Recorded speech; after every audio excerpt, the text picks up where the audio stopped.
hoje era a gente ter, não, era, nossa, a proposta nós temos no culto do amigo. Nós temos grandes parceiros aqui, né?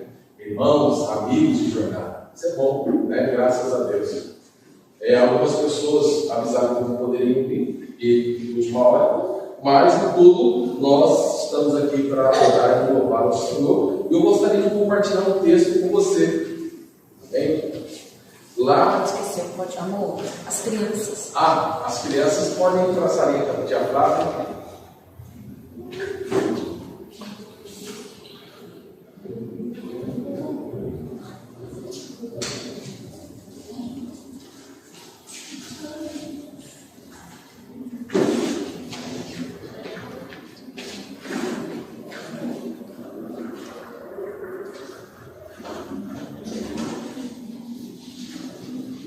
O texto lá em Tito, né? Tito no Novo Testamento,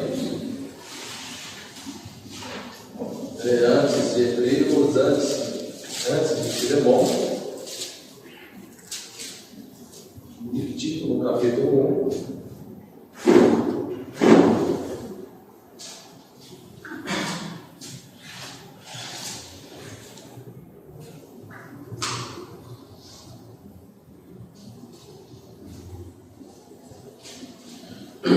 A partir do verso 1.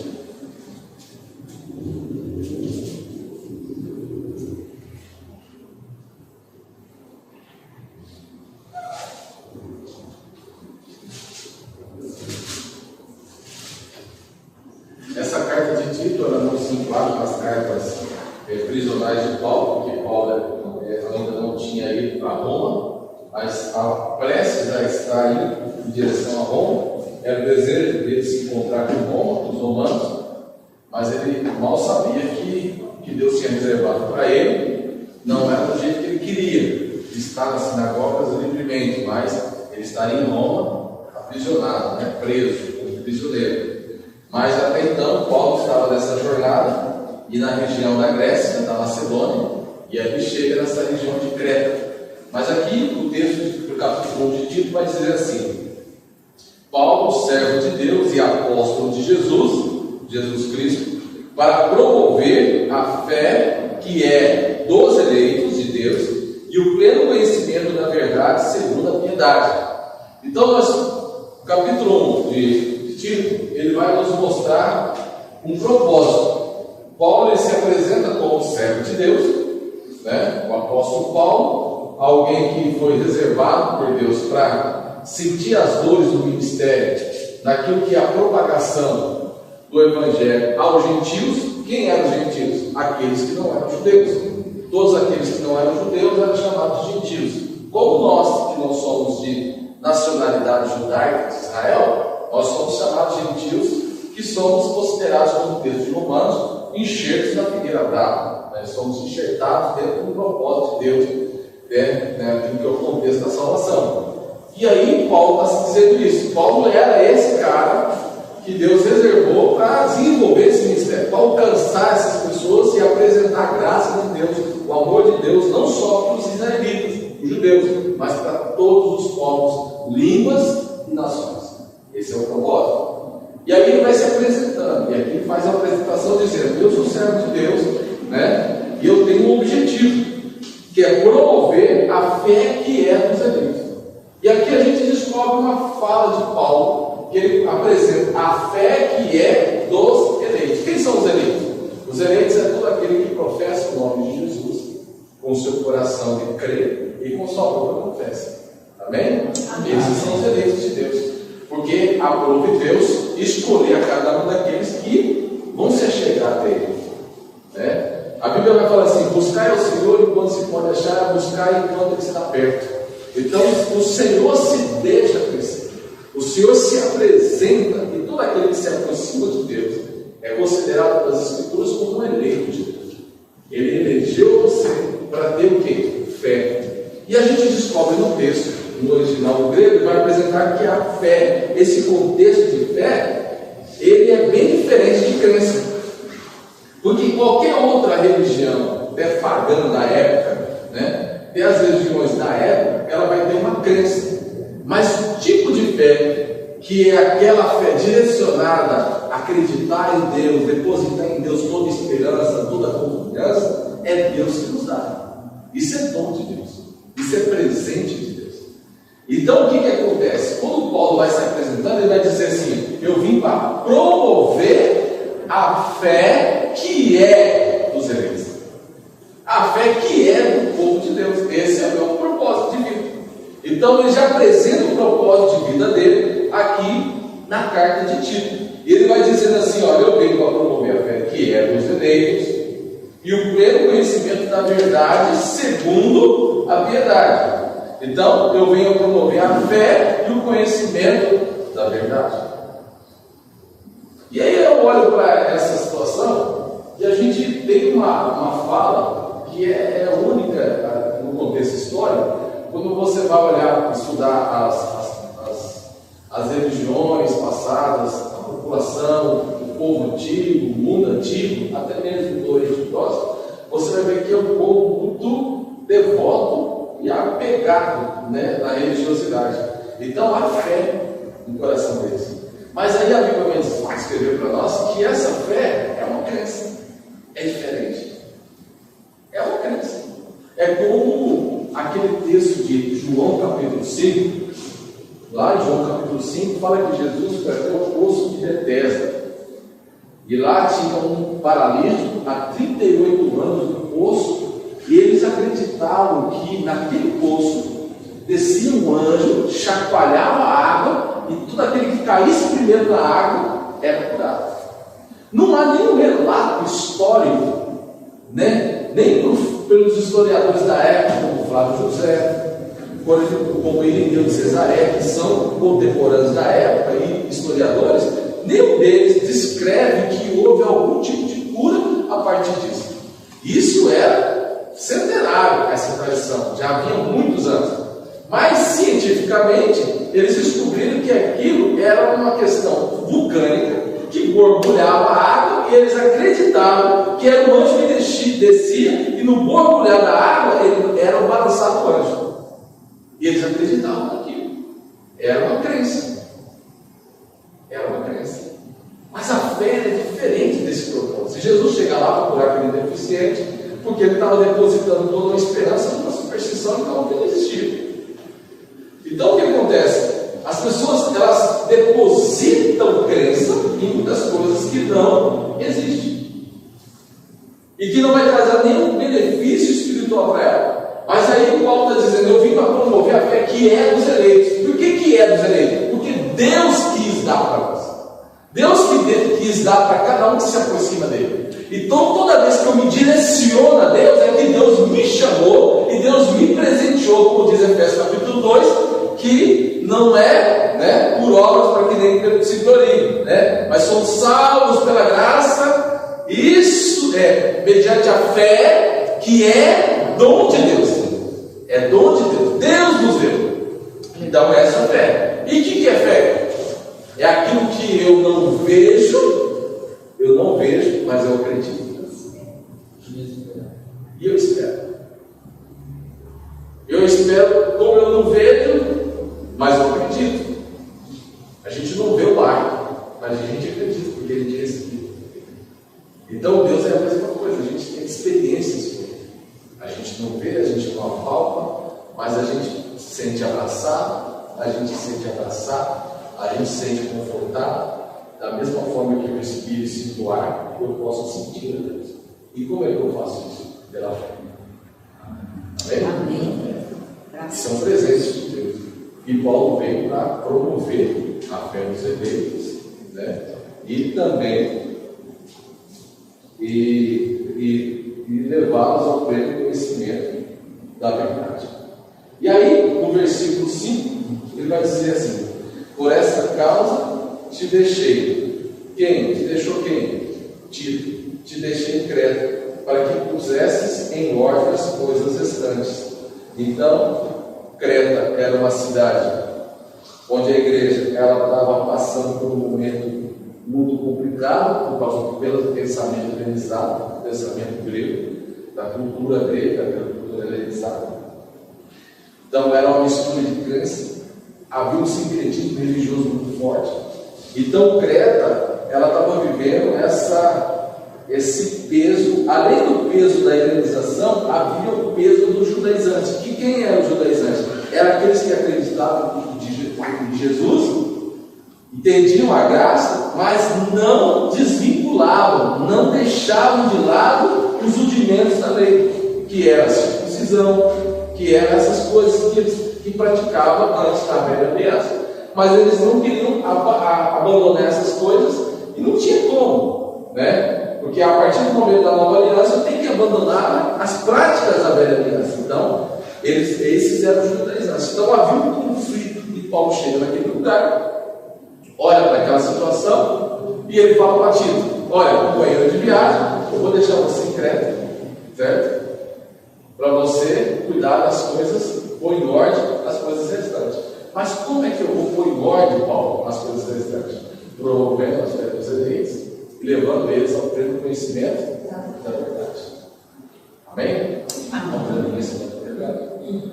E aí eu olho para esse texto e eu aprendo que Deus nos deu fé para que nós pudéssemos cumprir o propósito dele nas nossas relações e em todo momento da nossa vida.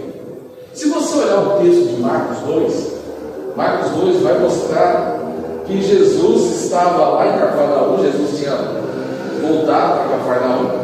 Certamente Jesus morava em Cafarnaum, por mais que ele era de Nazaré, mas ele chegou em Cafarnaum, morava naquele ambiente. Acredita-se algumas pessoas que a casa qual foi cedida a Jesus era a casa de Pedro, e aí ele morava naquele ambiente. Quando ele chegou na cidade, as pessoas ficaram sabendo que Jesus estava em casa. Opa, Jesus está em casa, e era perto do mar, perto da praia, né?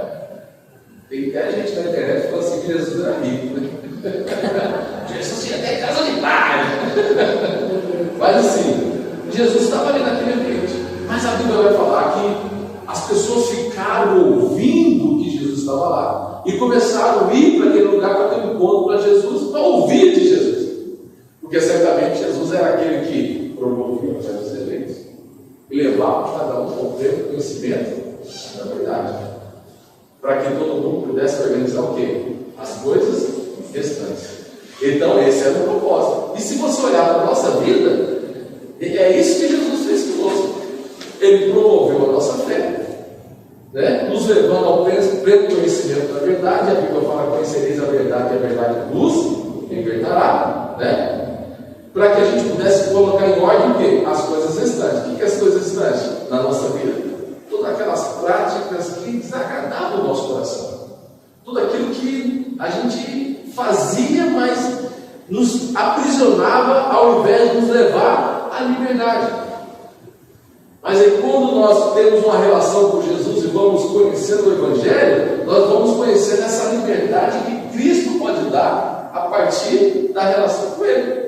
As cadeias vão caindo, os grilhões vão sendo quebrados, e nós vamos conhecendo uma novidade de vida. Por isso que a Bíblia fala que a gente tem uma novidade de vida com Cristo. Não é algo bitolado a partir da religião, mas é algo que a gente conhece a partir das Escrituras, entendendo que nós podemos todas as coisas, mas nós conseguimos agora equilibrar nossa mente e nosso coração para decidir o que é bom para mim e o que é mal para mim. Eu posso escolher.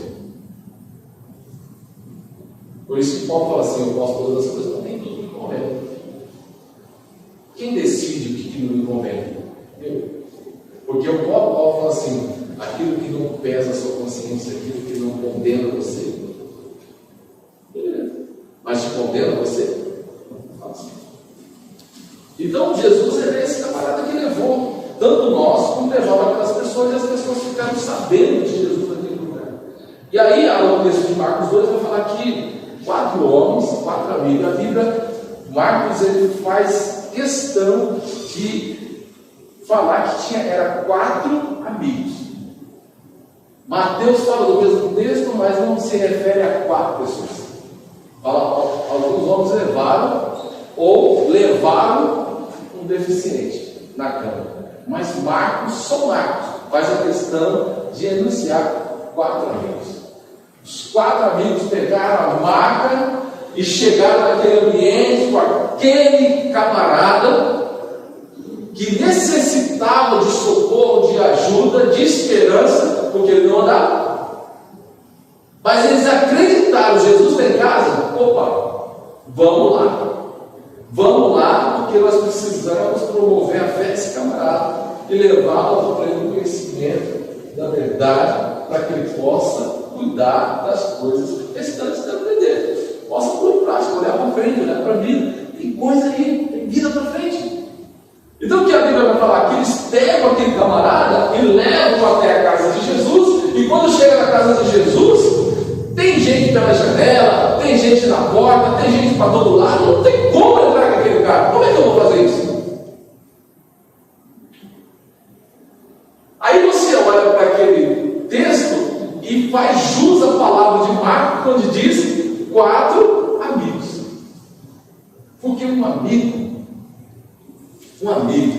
que paga mais. O amigo é diferente do colega. O amigo, se ele olha para você, se ele vê a necessidade, ele está junto. Se ele puder. Se ele não puder, ele chora. Amém? Ele senta com você na costada, não chora não, porque eu não tenho para chorar com você. Mas ele só fica.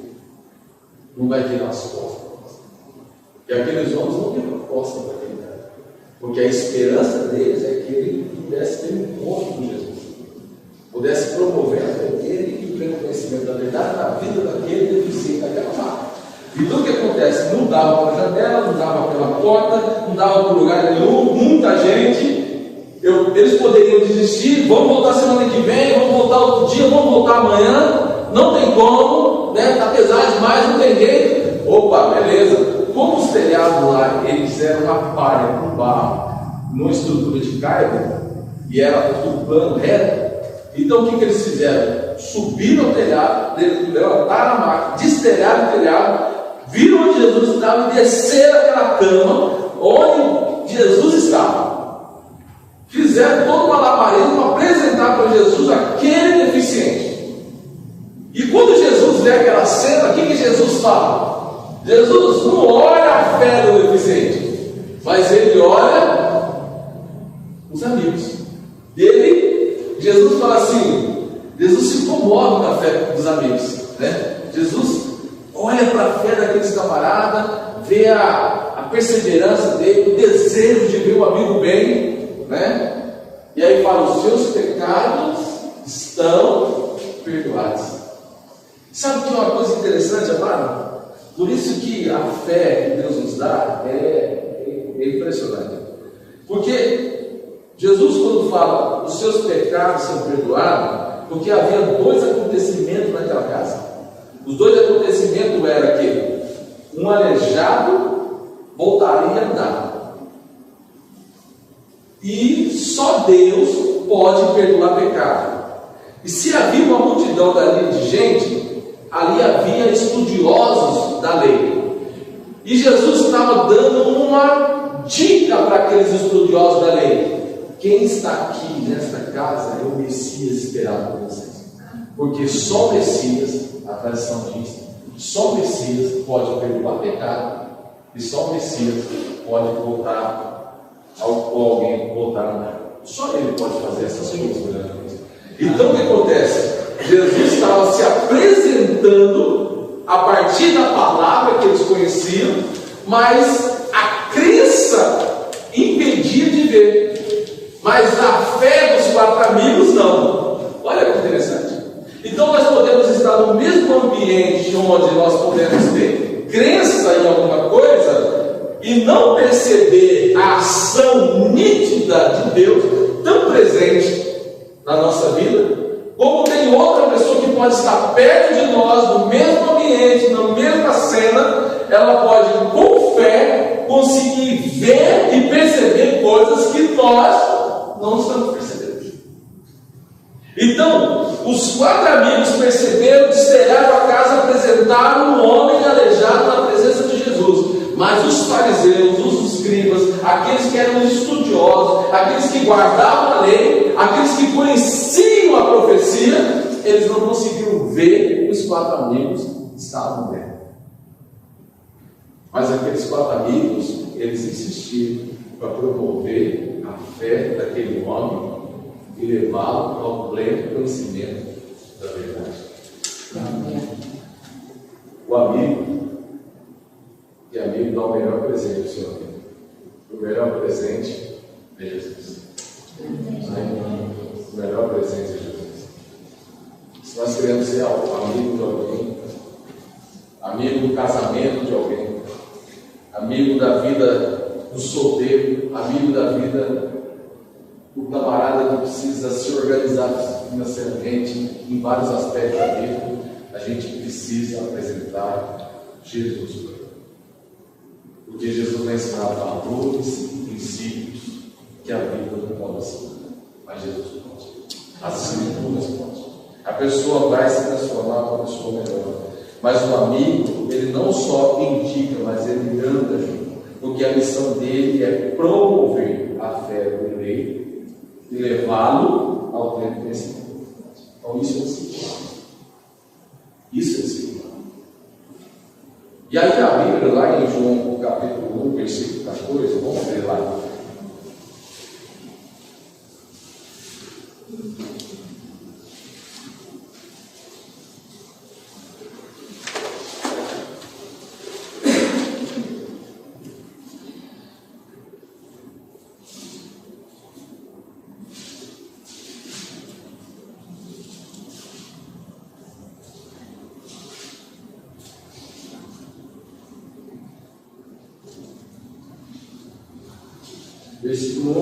Capítulo 1, versículo 14, vai dizer assim: e o Verbo se fez carne e habitou entre nós, cheio de graça e de verdade, e vimos a sua glória como unigênito do Pai. Olha só que interessante. E o Verbo se fez carne. Quem que era o Verbo? Jesus. Eu gosto uma parte do filme de Joseph, que quando João está escrevendo. Quando João passa a escrever o Evangelho de João e apresentar a divindade de Jesus, e ele fala para Maria, que ele chama agora de irmã, que é mãe, e Jesus passa Maria para João cuidar de Maria. E ele fala assim: João, né? Eis aí a sua mãe, né? Mulher, eis aí o teu filho, da cruz do Calvário. E aí na cena mostra lá Maria e João na mesma casa, o filho e a mãe, nesse contexto, né? E João passando a escrever o Evangelho. Ele começa a escrever algumas partes. E ele fala para Maria, fala assim: eu gostaria de falar dele, que ele é mais antigo de que qualquer coisa. Ele é antes de qualquer coisa, para mostrar a divindade e o poder da existência dele. Não contar os fatos dele aqui, mas mostrar algo muito mais além. E aí ele vai pensando,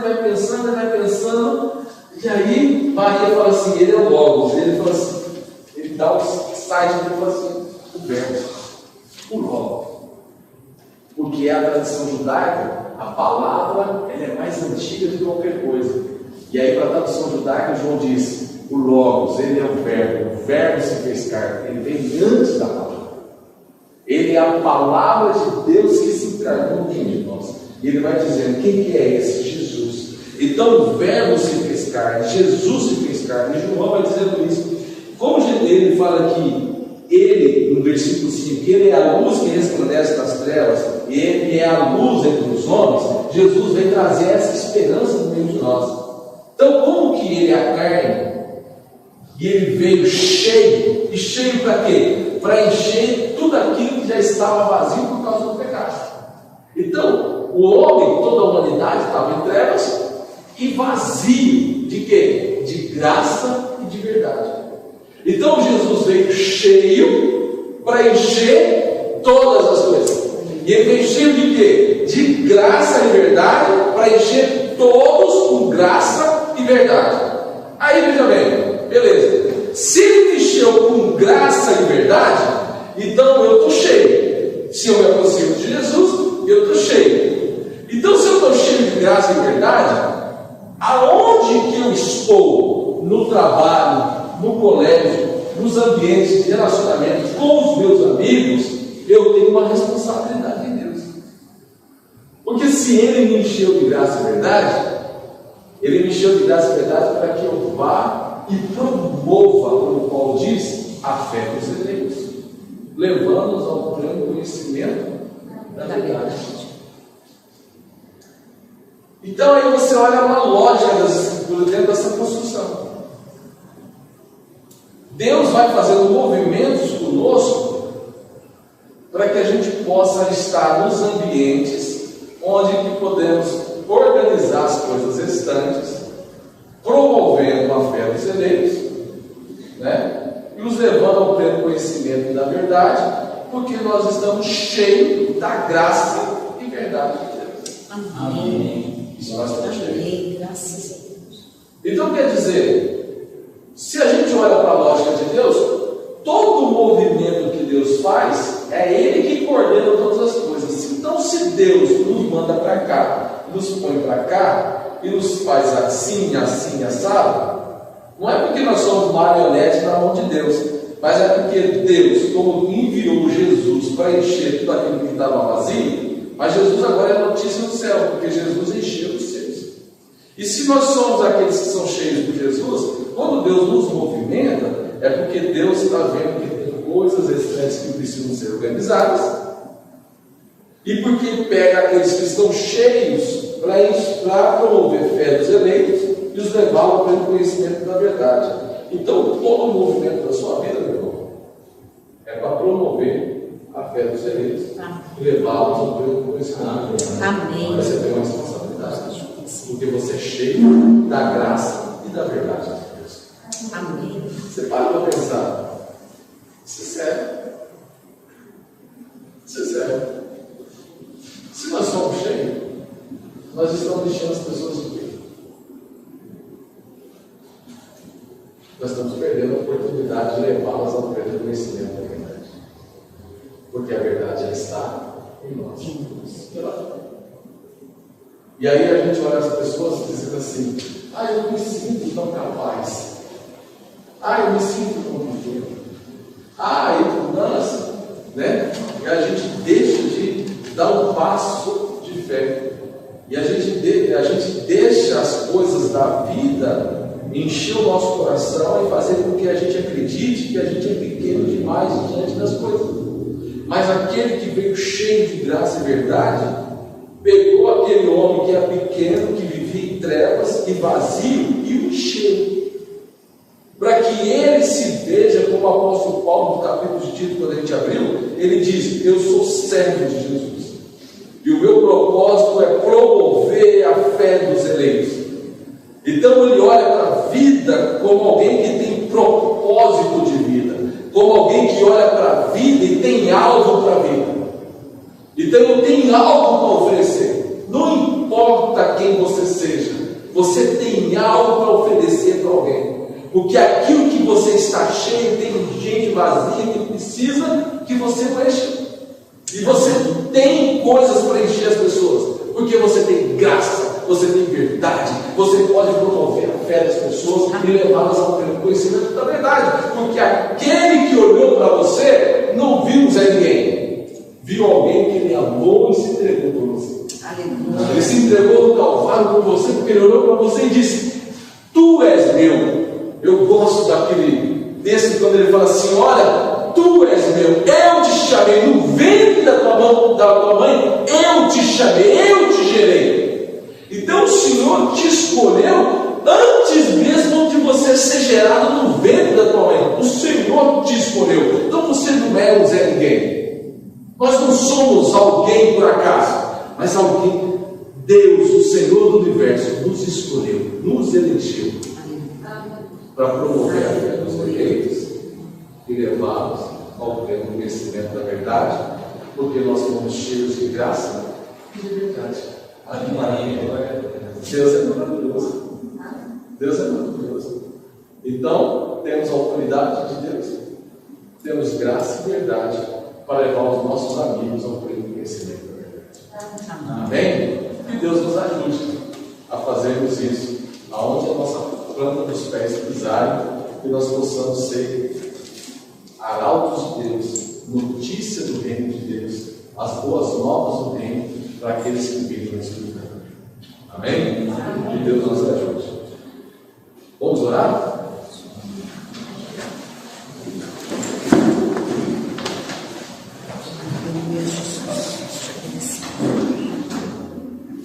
Santo Deus, nós queremos agradecer ao Senhor, ó Deus, pelo privilégio de podermos estar aqui nessa noite. Obrigada. Ó Deus, e sentarmos em volta da Tua palavra. Muito E eu queremos agradecer ao Senhor porque o Senhor nos elegeu antes da fundação do mundo. obrigado, Jesus. Meu Deus, e o Senhor nos encheu de graça e de verdade. Muito obrigado. Ó Deus, nos dando condição para promover a fé dos eleitos e os levar ao pleno conhecimento da verdade.